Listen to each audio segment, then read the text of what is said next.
Welcome to How to Sell More. Today we're discussing why visibility beats ability with Tom Storey, a successful Canadian real estate agent who has built up a multi-million-dollar team in his early 30s. And as you'll hear, Tom shares how he was able to earn a reputation as a trusted source for news, media, and online. I'm Mark Drager. Let's get into it. So Tom, I know from your backstory that you went from living in your parents' basement, eating ramen noodles and sleeping on the floor on a cot or something like that, to over the course of 5, 6, 7 years, building up a multi-million-dollar real estate practice in your name, under your brand. You are the leader of it. You're young, you're in your early 30s. And when people talk about real estate, they often talk about like the sales numbers, like the $100 million of sales, but we're actually just talking about your operating revenue, a multi-million-dollar business. You're a young guy. What would you attribute most of that success to? I think at the very beginning, it was actually maybe being a little bit naive in the fact that I didn't know that I was or wasn't supposed to do something. And I think if I had actually known more, I wouldn't have just gone for it, because people would have maybe tried to talk me out of it. Like, hey, why don't you go to something more secure at the beginning? Just get a job. If you don't like it, then you can try this later. Join under somebody else, what they're doing, go the mentorship route, do it that way. Don't do it on your own. You're going to fail. And I think because I didn't have that I just did it. And I think for anyone in sales, the one thing that I learned pretty early on is that somebody somewhere is doing what you do, but with better results, right? Like whatever it is that you sell or what you're trying to build, there's someone in your field that's getting better results than you are. And in those early days, it was finding out who those people were and then asking them how they did it. And it sounds so simple, but what I found is that the people that were truly successful were pretty much willing to tell you everything that they were doing, because they know like 1 or 2% of the people they actually tell are actually going to execute on this. That is such a good point, because it's like, do you know how hard this is? I'll give you the whole recipe, because no one's ever going to do it. Exactly. So I was coachable in terms of like when I was told to do by someone that I had the proof that they did it and I saw it could be done. I just didn't second guess it. And I think that was a massive factor in terms of building up really quick, because it's very easy to say, well, I don't want to do it the way other people did it because I want to try it my own way first. I'm going to redo this whole thing, reinvent the wheel. And you realize pretty quick, like all the fundamentals are there and you got to follow them and build your own path. But like the building blocks are there as long as you follow them. People often tell me like, oh man, you're an entrepreneur. You are such a risk taker. And I'm like, I'm not a risk. I have more comfort with risk now, but I wasn't a risk taker. I was foolish. I just foolishly believed that I could do it way better than everyone else, or that I had my own thing, or I could do it different. And I did fall into the trap of like, every time I approached something, I wanted to do it completely different, brand new, unlike anyone else, because it felt like I was just stealing or taking other people's work to just implement it. And then I watched so many people just get far more successful quicker. And I was like, what's your secret? And they're like, we just do the work. Like we follow the process and do the work. 100%. And so early on, and I guess even over the years to be able to grow your business, you have a few fundamental beliefs that are really underpin how you operate, how you sell, how you market, how you lead gen. Because at the end of the day, a real estate business is a very much a sales driven business. 100%. You're not making anything, you're not really marketing anything other than the opportunity, the property, what have you. And so while you are in real estate, this conversation I think can help anyone who's responsible for sales in any business, because the fundamentals don't change. And so hit me with one of the kind of underlying principles that you feel has really taken you the furthest. I think there's actually, if I broke it down into 3 different, just like one word things that are going to separate the people at the top of any sales industry from the people that are like kind of getting by or making it work, but it's not really what they expected. Number 1 is patience. Having the patience to understand that someone's done it somewhere before. And if you follow that plan, you will find results, but nothing happens in 3 months. Nothing happens in 6 months, really. You're building the foundation, like you're farming, you're planting during that time. So patience. Number 2 is the consistency of like the reality for most people, and why even like in my world in real estate, when people hear real estate, they think like, those TV shows, the Selling Sunsets, they're like, that's not what it's boring what we do for the most part, right? So having the consistency to do the boring things over and over again at the point where you have time. And then when you build up to a certain point that you have more money, then you pay other people to do those things for you. And then the third thing is just fairly obvious, but we talked about before is execution. Ideas are everywhere and ideas are great. And I don't think we should dismiss ideas because that is where it all comes from. But the people at the top of any industry typically get an idea they like and it's in action the following week. So patience, consistency, and execution. I love it. And so let's get really tactical and specific though. Sure. What does this look like in your business? Patience, consistency, execution. The asset in which we sell is a house. So real estate sales is technically just high ticket sales because it's an expensive asset that you're working for a long time to build someone's trust to help them buy or sell that asset, right? And the one thing that we have that a lot of other entrepreneurs don't have is that I don't have to buy the inventory to stock my store to then trying to sell it at above what I paid, right? The inventory is already there. So we kind of have that. So the patience is, we have a plan in place for the people that we've already worked with, our active clients. Some people will call them your past clients, but they're your active clients, right? Because hopefully they're going to be working with you again. So that's a 12-month plan where every single month we are providing them with something that we believe is valuable that isn't a sales pitch. And the whole point of this is like, they've already worked with you, so they trust you. And a lot of people in any types of sales, you say, well, where does your business come from? And people will typically say word of mouth, right? I did a good job for someone. They talked to me. Like, that's kind of life. Word of mouth can create massive marketing campaigns that any type of marketing couldn't do on their own, right? If you sat down in a boardroom. But a lot of people get repeat business very, very well. You've worked with someone before, they will come back and buy the thing that you helped them do because you trusted them, right? Like car salesman's kind of like this. You go back to the person that you trust. But in that period of time between the first transaction, the second transaction that they repeated with you, how many people did they refer you along the way as well?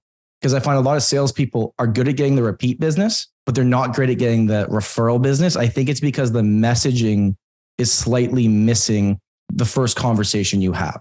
In my world, if I meet with a buyer or seller, the first thing I'll say to them is like, Mark, I really appreciate you inviting me over today.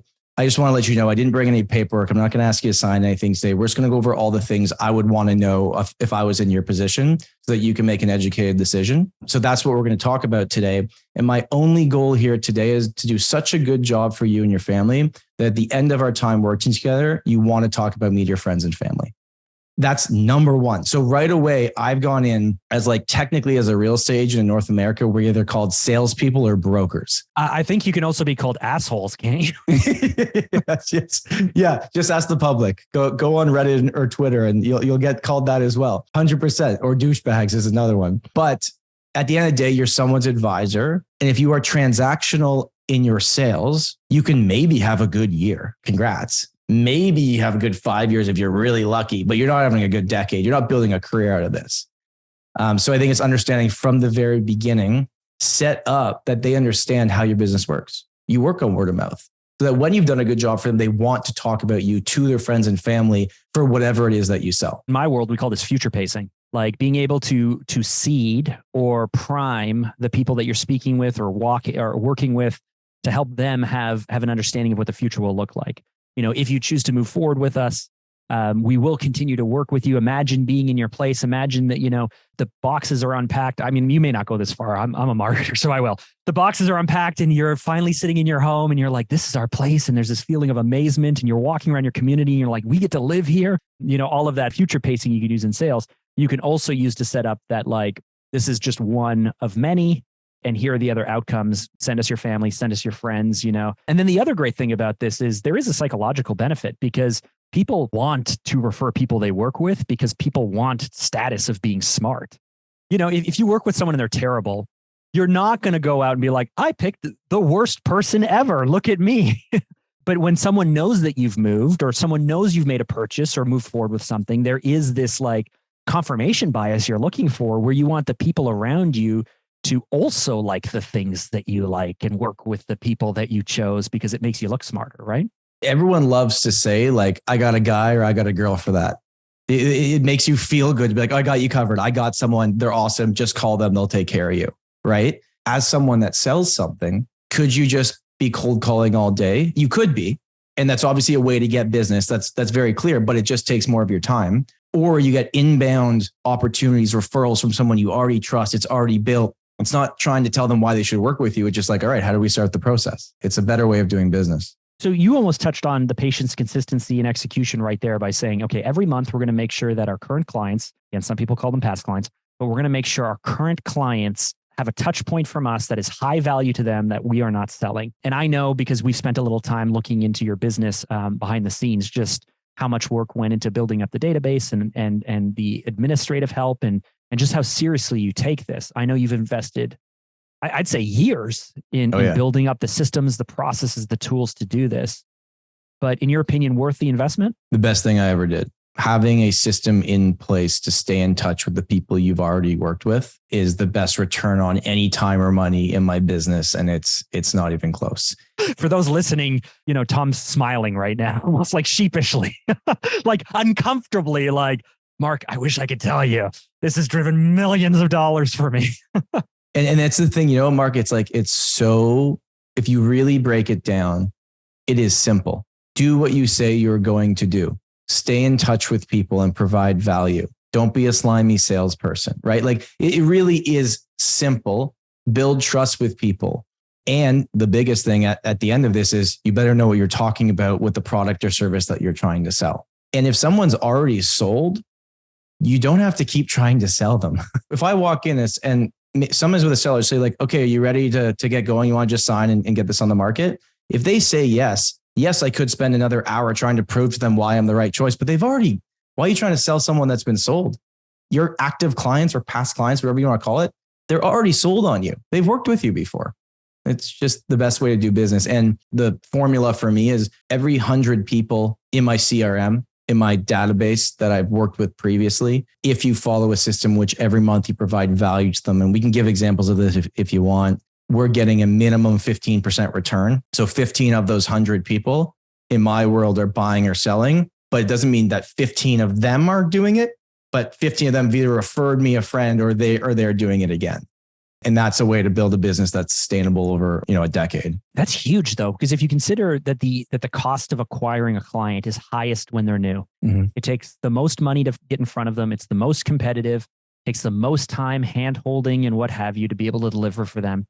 If you have this pool in your CRM of past clients and 15% are being able to drum up new opportunities for you, whatever that might be, and these are warm opportunities that you can pursue, that's a massive return. And so just a few questions on this. Are you running a 12-month repeat? And are people entering the sequence and then working through it so they never get the same, value-added piece of content? Or every month are you coming up with something new for the entire pool? So every year we'll kind of tweak it slightly if we want to change something out. But really for the last 5 years, the 12-month plan has been not that dissimilar. And what I realized too is that, with sales in general, we are stuck in our own little bubbles for whatever it is that we do, that is all we think about. And we wake up every morning, but our clients are living their lives. Like they don't actually care that often until the moment that they need you to help them do that thing, whatever it is, right? So whether it's for me, market update videos or getting in touch with people and letting them know what's going on with the market or inviting them to client events, like we have our big client event tomorrow night. Just because someone said they're not going to come or doesn't respond to your email or doesn't respond to every little thing you said doesn't mean they don't like you and they're not going to work with you again. It just means like they're living their goddamn lives. It's okay. Like I've had clients that don't respond to one email after we work with them for like 5 years. And then out of nowhere, like, hey, Tom, we're ready to sell our place and buy a new place. Can you come over? I'm like, where have you been? But they're living their lives. Like we're not that special, How often do they need us? Not that often.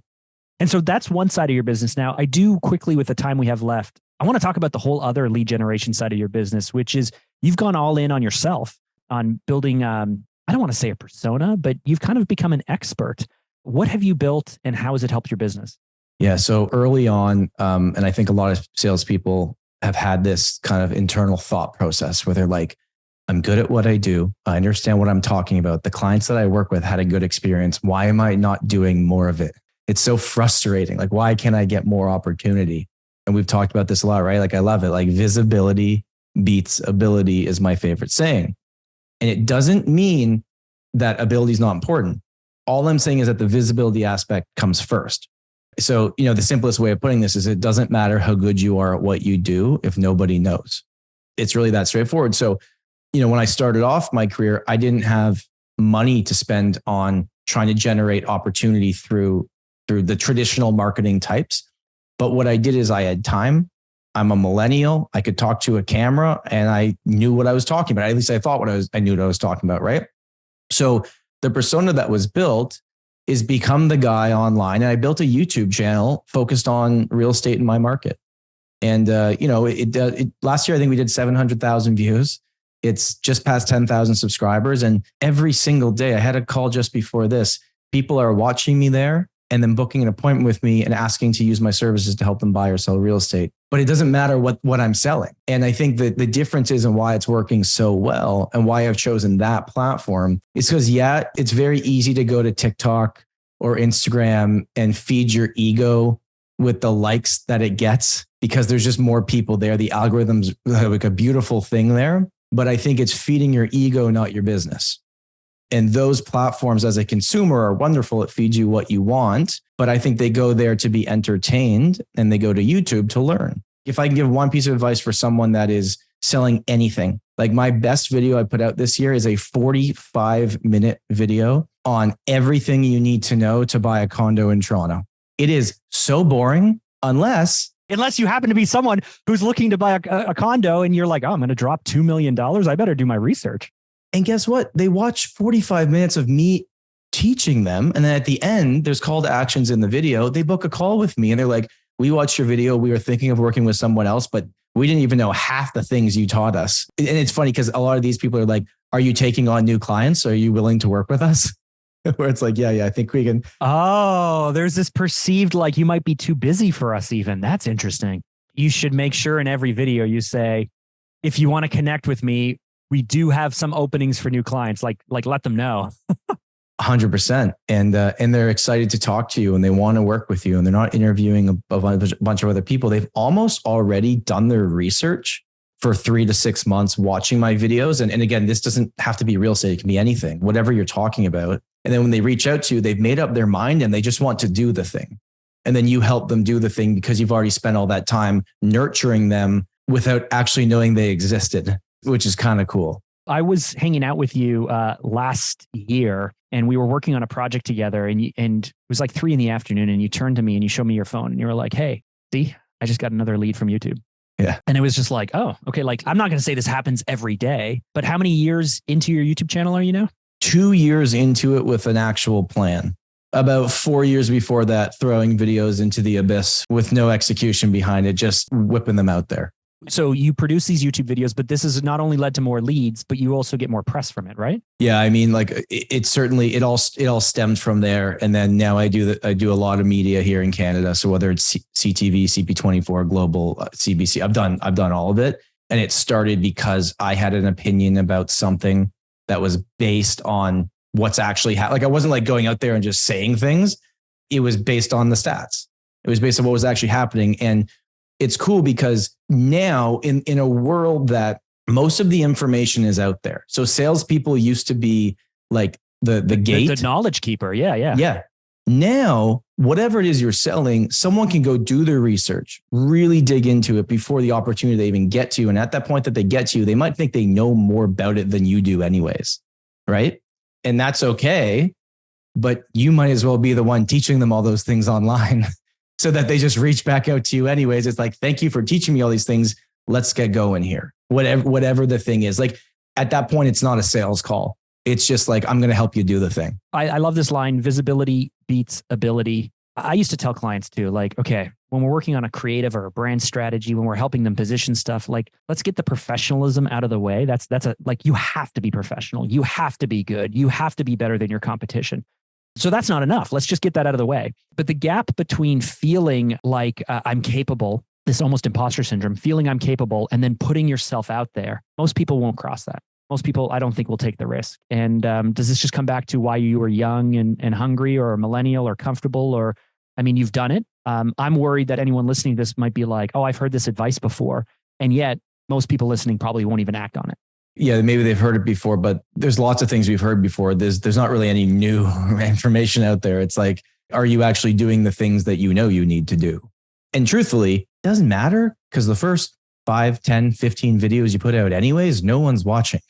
So it's good to practice during that time because it takes time to build a viewership. And if you think anyone else that you look up to, whether it's in your industry or someone online, someone on YouTube, or just it's probably someone you look up to in your industry hasn't been doing it for 6 months. They've been doing it for 16 years. So the person you watch on YouTube to get your advice on whatever the thing is that you enjoy, they probably have over 300 videos posted. They're not like on video 5 and you're like, oh, I love this person, right? So why do you think that you're going to get those type of results when you've put out nothing? Like, it's going to take time. The first thing I do whenever I find someone that I really like is I go to their YouTube channel or their podcast or their Instagram, whatever it is. And I immediately either rank by like date, reverse date, and scroll to the beginning, or on IG, I will scroll all the way back to the beginning because one, that's the unpracticed version of them, as you just said. I feel like that's almost the true them. And then I also like to see the growth. You know, I did this with Mr. Beast. I went back and watched his first, I think 3 years of videos. Boring stuff, man. Like, he's playing video games and he's young. And it's like, but it was interesting to go like, how did this guy become, this guy? My son and I just watched again, The Last Dance, the Chicago Bulls, Michael Jordan documentary.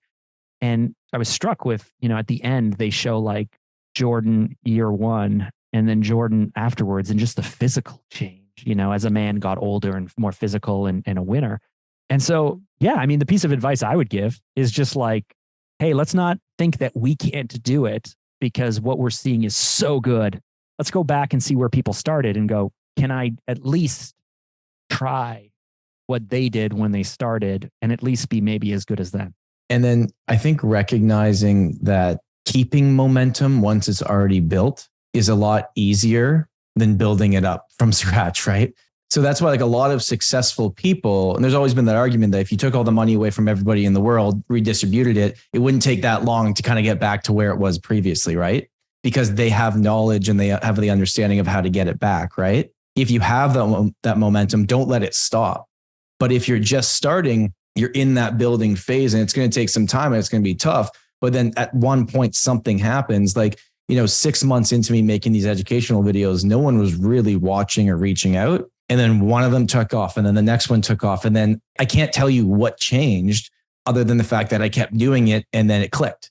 And now it's like, I can put out a video now that's not even half as good as some of my early stuff, but it will get 15 times more views and I'll get appointments from it just because I've already built up the momentum in the audience that's showing up every week. I love it. So the lesson here really, and everything that you're covering off is the idea of the patience, consistency, and execution. And whether it's these email lists or whether it's the YouTube strategy you're doing, or frankly, I know all the other areas of your business, this is just how you operate, which is amazing. And so, Tom, just to quickly wrap up, last question for you. What is your number one piece of advice that will help myself and the listeners sell more?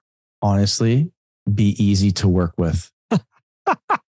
I've not heard that one yet, but because it seems so obvious, and yet if someone reaches out to you, make it easy to work with you. Don't overcomplicate everything. Like, when someone's buying a house with me, if they're the type of person that wants to know absolutely everything, I'll give them everything. But if they're like, Tom, we don't care. We're not trying to become a real estate agent after this. Like, we just want a house. This is what we want. Let's go get it. I'm not going to bore them with the stuff that I think they should know because I think that. Be easy to work with and be likable, I would say, is like you will sell more if you're just a likable, happy person that's easy to work with. Oh man, anytime I can connect with Tom, I feel like I always am reminded of the basics of business, and sometimes the basics are the most powerful. So let's wrap up this episode with our 3-point roundup. Number 1, 3 pillars of success in sales. You got to be patient, you got to be consistent, and you got to execute. Number 2, you have to have a growth mindset. And this means being coachable. This means recognizing that success often is about just doing the same things all the time, and also reaching out to people and learning from other people's past experiences. And number 3, your business can thrive off the value that content marketing can give you, where you educate over entertain, where you build trust with an audience, and where you leverage the power of a long-term nurturing that comes from consistently putting out content time after time after time. I want to thank Tom Storey for joining us today. You can learn more about him by heading over to his Instagram. His handle is @TheStoryTeam. At the same time, while you're there, give us a follow @SalesLoopBrand. And one last thing, if you've made it this far into the show, you probably should subscribe. Why? Because each week I share practical tips and strategies just like what Tom shared with us today to supercharge your business growth and boost sales. With that said, I'm Mark Drager. Thanks for listening.